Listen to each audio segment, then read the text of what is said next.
Gentlemen, this is your captain speaking. We have decided to discontinue the approach into Singapore Changi Airport, and this was because I was informed that we still have got passengers who are not seated with their seatbelts securely fastened. We are legally not able to land an aircraft if the cabin isn't secured.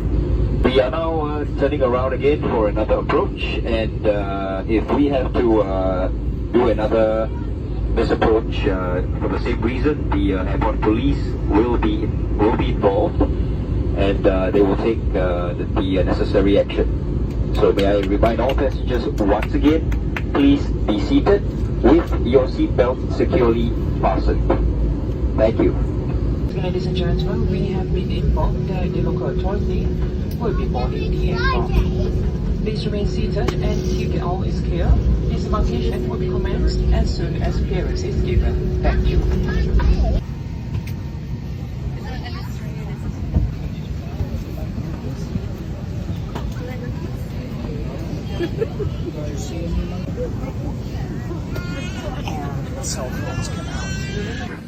This is just protocol that we have to follow.